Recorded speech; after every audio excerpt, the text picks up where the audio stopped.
Welcome to Rewatch-and-Rank. On this channel, we rewatch older TV shows, provide a summary and opinion on the episode before ranking each episode against each other.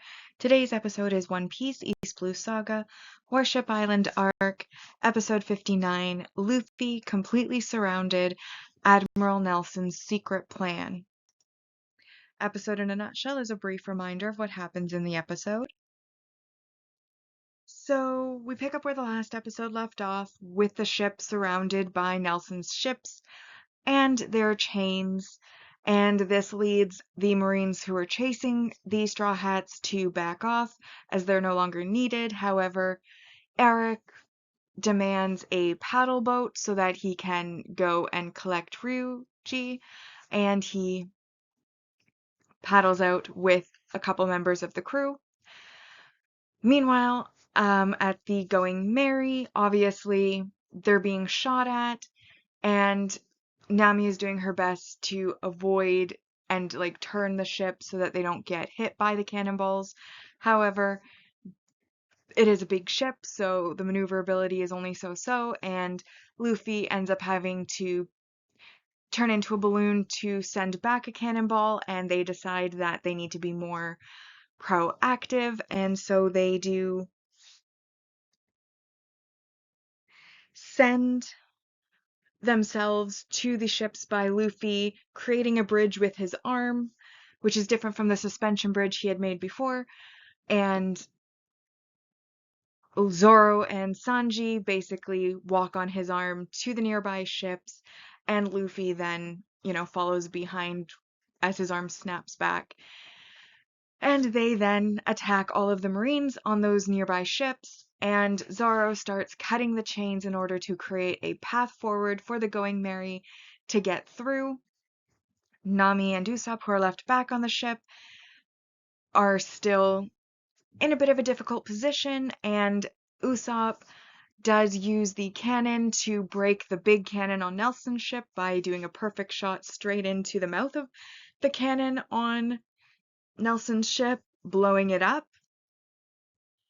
We then have Eric arriving and essentially stealing Apis and Ryuji, because Apis is with Ryuji on the raft, and Usopp and Nami aren't able to do anything in this case because, one, they're not strong fighters, and two, Eric basically threatens to cut the ship apart with his sickle fruit powers, and they're hesitant to let that happen.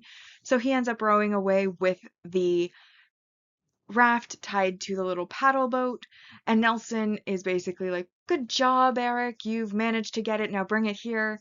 And Eric goes, "Haha, no, even though you paid me, I want the dragon for myself, so, screw you," and keeps going. And then Apis, of course, decides to try to stop him from stealing Ryuji, and Eric ends up, well, she grabs onto his arm and he ends up, swinging her around before, slamming her into the wooden floorboards of this paddle boat. And this infuriates Ryuji, who, for the first time since we've met him, stands up and, stares down the people on the boat. The Marines wisely jump into the ocean, swim away. Eric can't really do that because he has a devil fruit, and Ryuji then ends up crying out, which ends up shaking the entire ocean and echoing through the sky and giving everybody the chills in its intensity. And, then he stares at Apis, who right now is unconscious on the floorboards of the boat, but then she does end up waking up, and when she wakes up and he confirms that she is okay, he cries out again before taking flight for the first time in the series and starts flying at Nelson, who basically panics and is like, "This giant dragon is now flying at me. I have to do something about this," and he orders it to be shot down. So a lot of cannonballs head towards Ryuji, and unfortunately he does, before making it to the ship, end up falling into the ocean. And Luffy, of course, seeing this, immediately does his slingshot from the boat to where Ryuji is in the ocean, and basically tells him to stay alive for Apis and to fight it, like, not to give in to his wounds that have left him now floating in the ocean. And that is the sad cliffhanger we end on. So now that we've been reminded what happened in the episode, we'll now rank the episode.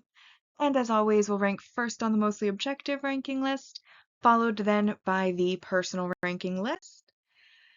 And our mostly objective values, we have our single arc supporting character development, which is Ryuji is shot down into the ocean, still alive at this point, but clearly too wounded now to move.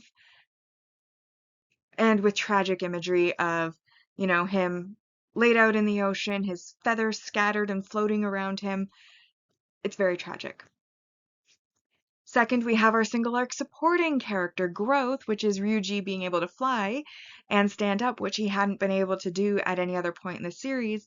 He's found that inner strength within himself because he saw Apis fall down, and there's even like some beautiful flashbacks to, Apis playing with him and meeting him, putting flowers on his head, and all of that, and basically showing how much she means to Ryuji. Which then brings us to the successful emotional impact, which is, of course, those flashbacks, and then Ryuji falling into the ocean is tragically sad. And he's not dead at this point.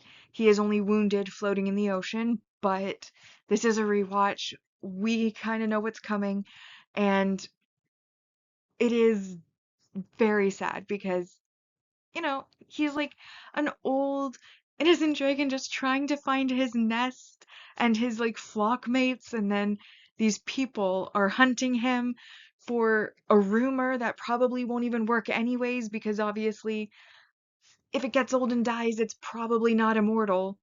So why would it have the elixir of immortality?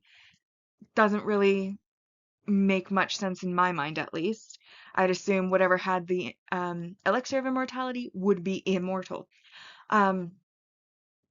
But moving on from that, the point is Ryuji does not deserve to be shot down into the ocean, and the fact that he is devastating. So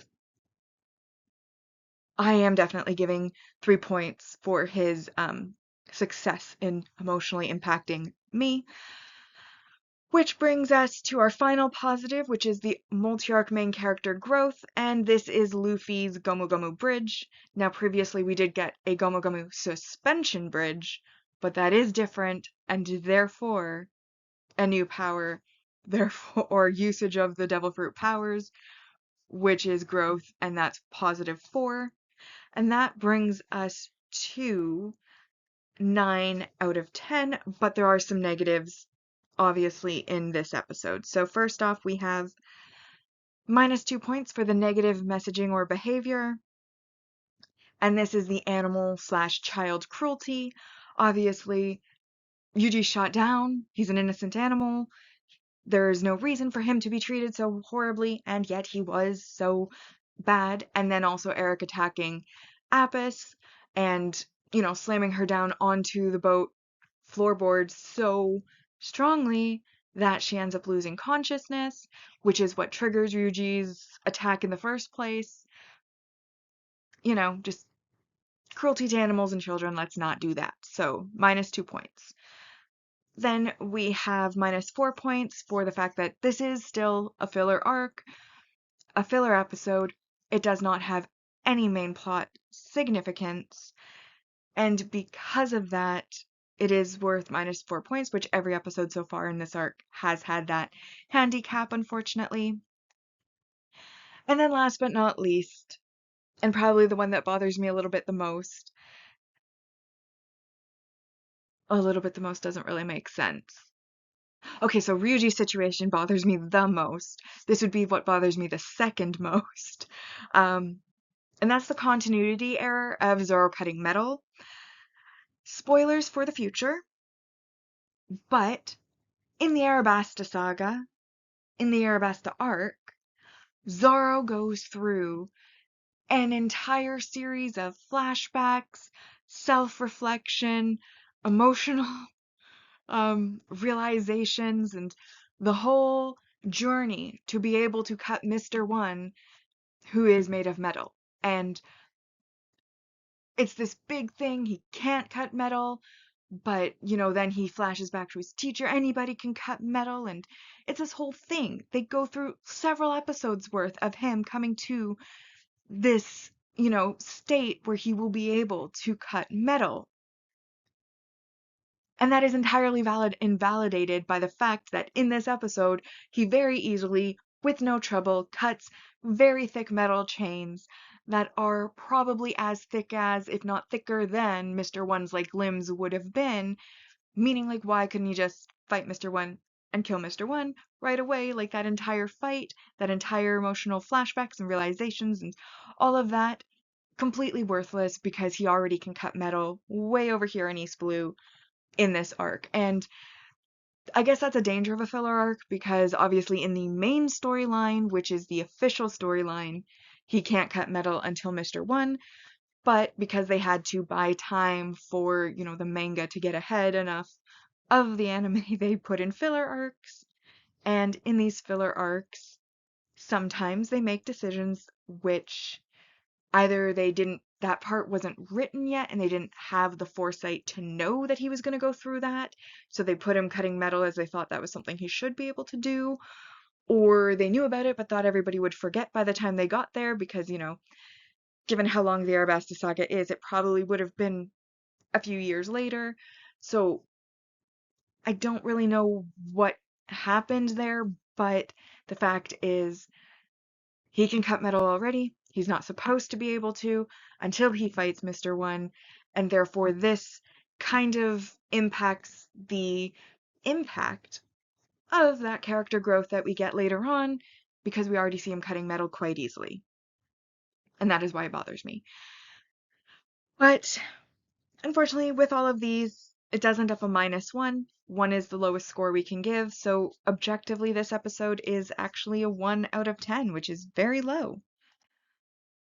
And that brings our arc ranking so far in the mostly objective ranking to in first, The Holy Beast, Apis' Secret and the Legendary Island, Foreboding of a New Adventure, The Puzzling Girl Apis, Eric's Raid, Great Escape from Gunkin Island, Duel in the Ruins, Strained, Zoro vs. Eric, Lone Island in the Distant Sea, The Legendary Lost Island, and then this episode is in 6th place currently, Luffy Completely Surrounded, Admiral Nelson's Secret Plan. Bringing us to my personal ranking, which is completely different. I will spoil it. I did give it a 9.